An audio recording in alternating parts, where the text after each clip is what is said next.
मैं अक्सर ये बात कहता हूँ कि अगर आप किसी व्यक्ति के साथ संबंध में आते हैं तो बड़े सावधान रहें, क्योंकि अगर एक गलत व्यक्ति आपके जीवन में आ जाता है ना, तो आपके जीवन की पूरी व्यवस्था को वो बिगाड़ करके रख देगा, उलट करके रख देगा। वो कुछ चीज़ें ऐसी होती हैं जो स्पष्ट दिखाई देती हैं, लेकिन व्यक्ति सोचता है कि ये तो छोटी छोटी चीज़ें हैं, ये तो छोटी छोटी कमियां हैं, ये तो इसका व्यक्तिगत विषय है, ये मुझे प्रभावित नहीं करेगा। ये सारी गलतियां जो होती हैं जब विकराल रूप अपना धारण करके आती हैं और जब उस व्यक्ति के निकट आप जाते हैं, तब पता चलता है कि मेरा जीवन खराब हो गया, इस व्यक्ति के साथ तो मैं रह ही नहीं सकता या रह ही नहीं सकती। तो इस तरीके की स्थितियां फिर उनके जीवन को बहुत अधिक प्रभावित करती हैं। तो आप किसी भी व्यक्ति के संपर्क में जाएं, उसके साथ विवाह आदि के संबंध में बंधें, उससे पहले क्या वो लक्षण हैं, क्या वो रेड फ्लैग हैं जिनकी तरफ आपको ध्यान देना ही होगा। अब मैं क्रम से वो सारी चीजें आपके साथ बताता जाऊंगा और ये चीजें शास्त्र सम्मत भी होंगी। मैं इनके कुछ अलग से उदाहरण भी आपको दूंगा। यहां पर सबसे पहली बात मैं कहना चाहूंगा कि कई बार एक व्यक्ति दूसरे व्यक्ति को प्रभावित करके उसे संबंध में लाने की कोशिश करता है। कई बार वो अपना धन दिखा सकता है, कई बार अपने वो संसाधन दिखा सकता है, कई बार अपनी वो सामाजिक प्रतिष्ठा दिखा सकता है और कई बार वो अपना सौंदर्य अपना दिखा सकता है और अलग अलग तरीकों से सामने वाले व्यक्ति को प्रभावित करने का प्रयास करता है। और जो ये प्रयास होते हैं ये बाहरी विषयों से होते हैं, यानी कि कोई संसाधन है, पैसा है, प्रतिष्ठा है, सुंदरता है, ये सारी चीजें बाहरी हैं। आंतरिक रूप से विचार, आपका भाव कैसा है, आप आंतरिक रूप से व्यक्ति कैसे हैं, ये सब कुछ नहीं दिखा रहे हैं आप बाहरी चीजें दिखा रहे हैं। और सिद्धांत ये है कि जितनी भी बाहरी चीजें हैं वो धीरे धीरे अपना आकर्षण खोती चली जाती हैं।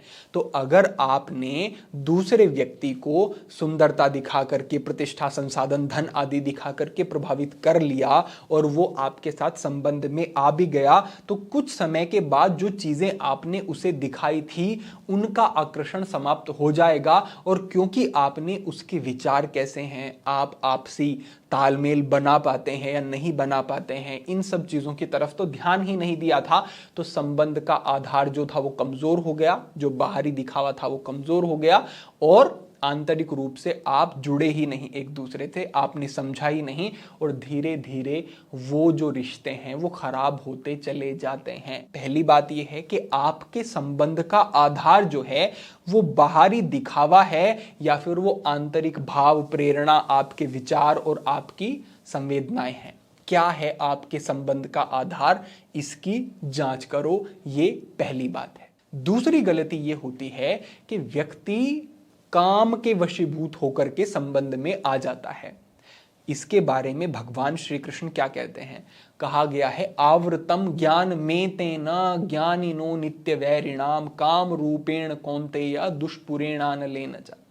आवृतम ज्ञान में तेना, यानी कि ज्ञान को जो है ये आवृत यानी कि ढक लेता है। काम रूपेण कौन्ते, ये जो काम है ना ये ज्ञान को ढक लेता है और बिना ज्ञान के सही चुनाव नहीं हो सकता।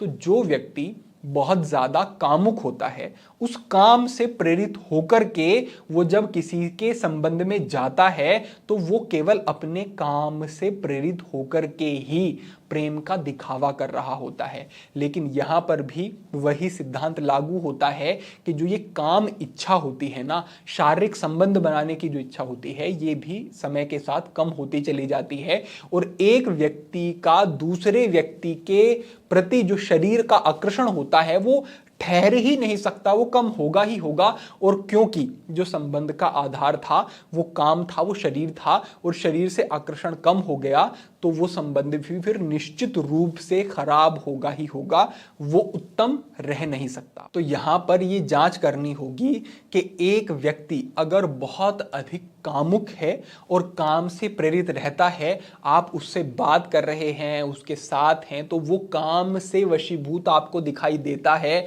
तो उससे भी आपको दूरी बनानी होगी, क्योंकि वो भी व्यक्ति ठीक नहीं, उसके प्रेम का आधार काम है और वो वास्तव में प्रेम नहीं है, क्योंकि वो काम काम से वशीभूत होकर के अपनी शारीरिक इच्छा की पूर्ति ही करना चाहता है। तो इस प्रकार के संबंध जो कि काम से वशीभूत होकर के बनाए जाते हैं, वो संबंध भी बड़े लंबे नहीं चलते हैं। इस बात का भी आपको ध्यान रखना होगा। तीसरा यहां पर जो रेड फ्लैग है वो ये है कि अपने को ही सही समझना। कई लोग आपको ऐसे मिलेंगे जो ऐसा समझते हैं कि मैं गलत हूं ही नहीं, मैं गलत हो ही नहीं सकता, जो सुनने समझने की कोशिश नहीं करते हैं और जिन्हें लगता है कि गलती सामने वाले व्यक्ति की ही है। वो व्यक्ति जो आप उसे कुछ बताते हैं, कुछ समझाते हैं, तो आपकी बात को नहीं सुनता है और बीच में ही आपकी बात काट के अपना पक्ष रखना शुरू कर देता है। ऐसे व्यक्तियों के साथ संबंध लंबे नहीं चल सकते हैं, क्योंकि एक व्यक्ति मैं मानता हूं कि थोड़ा गलत है, ठीक है, कोई व्यक्ति है जिसको समझ नहीं है या फिर परिवेश उसे वैसा नहीं मिला है, लेकिन वो समझने की कोशिश करता है, वो ध्यान से सुनता है और अपनी गलती को वो स्वीकार करता है, तो यानी उसमें बदलाव की संभावना, गुंजाइश है। लेकिन जिस व्यक्ति ने ये मान लिया है कि मैं तो सही हूं, मैं तो गलत हो ही नहीं सकता हूं, वो व्यक्ति फिर आपके जीवन में अव्यवस्था और कष्ट ही लेकर के आएगा, ये आप पक्का समझे। तो जो व्यक्ति सुन नहीं सकता, जो व्यक्ति मान नहीं सकता और अपनी गलती को स्वीकार नहीं कर सकता, ये एक बड़ा रेड फ्लैग है। इससे आपको सावधान होना होगा और ऐसा व्यक्ति जो दिखाई देता है उससे आपको दूरी बना लेनी चाहिए। अब चौथे स्थान पर लक्षण ये है कि बहुत सारी लड़कियां भी आज के समय में ऐसा समझने लगी हैं, लड़के भी ऐसा समझते हैं, तो उनके लिए भी है कि हमें दूसरे व्यक्ति की आवश्यकता नहीं है। लड़के सोचते हैं कि लड़की की आवश्यकता नहीं, लड़कियां सोचते हैं कि मुझे इसकी परवाह नहीं, ये मेरे साथ रहता है ठीक है, नहीं रहता है तो मैं अकेले भी ठीक हूं। इस तरीके के भाव ठीक नहीं है। आप ये देखें कि एक दूसरे के सहयोग से ही हम जीवित हैं और हमारा जीवन चलता है। एक व्यक्ति है, एक स्थान से दूसरे स्थान तक जाता है तो सड़क की, मार्ग की, रास्ते की उसे आवश्यकता है। अब वो सड़क खुद से तो नहीं बना सकता है, उसके लिए वो सरकार पर निर्भर है। एक व्यापारी है, व्यापार कर रहा है, ट्रांसपोर्ट की व्यवस्था है, पूरे ट्रांसपोर्ट को वो खुद तो खरीद नहीं सकता है, कभी वो मालगाड़ी पर, कभी रेलगाड़ी पर, कभी वो दूसरे संसाधनों पर आश्रित है और दूसरे व्यक्ति पर आश्रित है तो काम चल रहा है। एक कंपनी का मालिक है जो सोचता है कि मुझे किसी की आवश्यकता नहीं, मैं खुद ही सब कुछ कर सकता हूं। एक दिन अगर लेबर नहीं आती है तो उसका पूरा काम, पूरी कंपनी ठप हो जाएगी। तो यानी कि वो भी लेबर पर, मजदूर पर आश्रित है तो काम चल रहा है। यानी कि हम अपने किसी भी पक्ष को देखते हैं, हमारे आहार के लिए हम किसान पर आश्रित हैं, किसी भी पक्ष को देख लो, हम आश्रित हैं तो हमारा जीवन चल रहा है। लेकिन अगर लड़की ये सोचती है कि मुझे आवश्यकता नहीं है जी, अगर मेरे साथ ये रहना चाहता है तो रहे, नहीं रहना चाहता है तो मैं ठीक हूं, तो आपके संबंध मैं कह देता हूं कि नहीं चलने वाले हैं। आपको एक दूसरे के ऊपर निर्भर रहना होगा, चाहे आर्थिक रूप से है ठीक है, लेकिन आर्थिक रूप से लड़की भी कमा रही है ठीक है, तो आप भावनात्मक रूप से अपने पति के ऊपर आश्रित रहो। आप प्रेम की आवश्यकता को अनुभव करो, आप सुरक्षा की आवश्यकता को अनुभव करो। पति अपने पत्नी से प्रेम, संरक्षण और जो उसके जीवन में रखरखाव है उसकी आवश्यकता को समझे और उसके ऊपर निर्भरता को अनुभव करे। जब वो एक दूसरे के महत्व को अपने जीवन में समझेंगे तब वो सहभागी बन पाएंगे और उन्हें लगेगा कि नहीं, हमें किसी भी तल पर इस रिश्ते को नहीं बिगड़ने देना है, हमें साथ में आगे बढ़ना है। लेकिन जो समझेगा कि मुझे आवश्यकता नहीं, वास्तव में फिर आप उस रिश्ते को नहीं निभा सकेंगे। ये एक पूरी तरह से सत्य बात है। तो अगर इस तरीके के भाव कोई लड़की रखती है और आपको दिखाई देता है, या कोई लड़का रखता है और लड़की को दिखाई देता है कि जी मुझे आवश्यकता नहीं, रहना है रहो, नहीं रहना है तो जाओ मेरे जीवन से, तो उस व्यक्ति से आप दूर ही हो जाएं, यही बेहतर होगा। 5वें स्थान पर मुझे एक बात याद आती है। हमारे गुरु कहते थे कि जब दो व्यक्ति संबंध में आते हैं, विवाह आदि के लिए बात की जाती है, तो कई बार व्यक्ति नौकरी देखता है, कई बार व्यक्ति धन देखता है, कई बार व्यक्ति परिवार देखता है, बहुत सारी चीजें देखता है, लेकिन ये नहीं देखता कि सामने वाले व्यक्ति में रब्बी भय, यानी कि परमात्मा के प्रति उसका भय है या नहीं, प्रेम तो परमात्मा से है ही, लेकिन जब हम कुछ गलत करें तो परमात्मा से हमें डर भी लगना चाहिए कि वो स्वामी जिसने हमें ये जीवन दिया, हमारे जीवन की एक एक व्यवस्था जो चला रहा है, देख रहा है, वो सर्वशक्तिमान, अगर हम उसके बताए गए मार्ग पर नहीं चलते हैं या फिर हम अपने जीवन को व्यर्थ में खराब करते हैं और दूसरों को कष्ट देते हैं, तो हमें उस परमात्मा का भय होना चाहिए। क्योंकि संसार आपके बाहरी क्रियाकलापों को नियंत्रित कर सकता है, आपको दंड दे सकता है, लेकिन आप जो सोचते हैं अगर उस पर आपको अंकुश लगाना है तो परमात्मा का डर होना चाहिए कि मुझे कुछ गलत नहीं सोचना है, मुझे एक बेहतर व्यक्ति आंतरिक रूप से बनना है।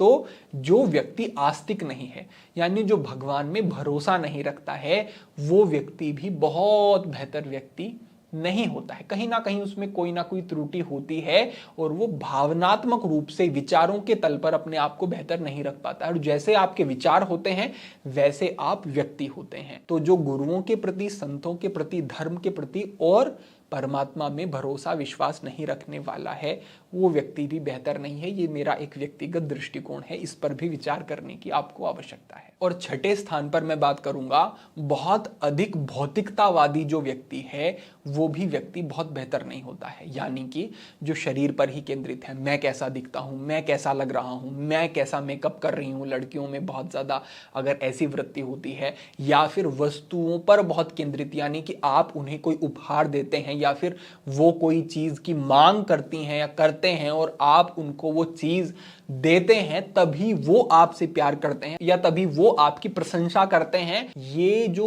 भाव है, यानी कि वस्तुओं के आधार पर प्रेम, वस्तु मिल रही है तो ठीक और नहीं मिल रही है तो वो खिन्न हो जाते हैं, वो परेशान हो जाते हैं और वो आपके साथ कहीं ना कहीं कुछ विरोध भाव बनाते हैं।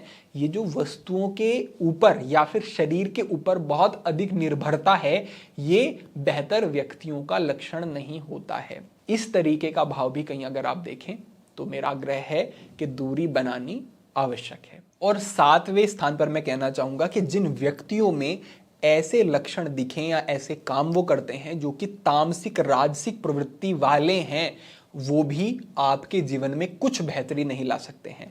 जैसे कोई व्यक्ति शराब पीता है, कोई व्यक्ति सिगरेट पीता है, कोई व्यक्ति मांसाहारी है, या फिर कोई व्यक्ति बहुत गालियां देता है, अपशब्दों का बहुत प्रयोग करता है। इस तरीके के जो व्यक्ति हैं ये भी बड़ी गलतियां हैं। चलिए, वाणी की शुद्धि तो सहजता से की भी जा सकती है। आग्रह करेंगे आप वो गालियां आदि देना, अपशब्दों का प्रयोग करना बंद कर दे, लेकिन जो मैंने ये मांसाहार, शराब पीना, सिगरेट पीना, इस तरीके की जो वृत्तियां होती हैं, इन्हें घोर तामसिक वृत्ति कहा गया है। और ऐसे व्यक्तियों से शास्त्र भी दूर रहने की आज्ञा देता है, क्योंकि इन व्यक्तियों के संपर्क में रहोगे तो आपके ऊपर भी वैसे प्रभाव आएंगे और आपके घर में अगर किसी व्यक्ति के कारण मांस पकता है और ये सारी चीजें आपको घोर नारकीय वृत्ति में लेकर के जाएंगी। भगवान भी श्रीमद् भगवद गीता में कहते हैं कि ऊर्ध्व गच्छन्ति सत्वस्था मध्य तिष्ठन्ति राजसा जधन्य गुण वृत्तिस्था अधो गच्छन्ति तामसा। कि जो ये तामसिक वृत्ति वाले व्यक्ति होते हैं ये तो बहुत ही जघन्य नीच लोकों में जाते हैं। जो राजसिक प्रवृत्ति वाले व्यक्ति होते हैं वो मृत्यु लोक में जाते हैं, और जो सात्विक वृत्ति वाले व्यक्ति हैं वो उत्तम लोकों में जाते हैं। इस प्रकार से कहा गया है। यानी कि अगर आप तामसिक वृत्ति वाले व्यक्तियों के संपर्क में रहेंगे और वो प्रभाव आपके जीवन में भी आता है तो आप घोर नारकीय जो व्यवस्थाएं, नरक आदि की व्यवस्था है, वहां पर भी पहुंचेंगे। तो आपको इस प्रकार के तामसिक वृत्ति वाले लोगों से निश्चित रूप से दूरी बना करके रखनी है और ऐसे लोगों के साथ संबंध में नहीं आना है। ध्यान रखना चाहिए इन सब चीजों का। और जो पीछे के मैंने आपको बातें बताई वो भी आपको सीधे गहरे तलों पर प्रभावित करती हैं, और ये बातें बिल्कुल ऐसी नहीं हैं जिनको इग्नोर करके संबंध में जाया जा सकता है। ये सारी बातें महत्वपूर्ण हैं। तो आज के लिए आपके लिए यही एक मार्गदर्शन था। अपेक्षा है कि पूरा विषय आपको ठीक से समझ आया होगा। भविष्य में अन्य महत्वपूर्ण विषयों पर भी हम आपके साथ मार्गदर्शन साझा करते रहेंगे। सभी के लिए प्रार्थना, सभी के लिए मंगल कामना। आज के लिए इतना ही। ओम नमः शिवाय।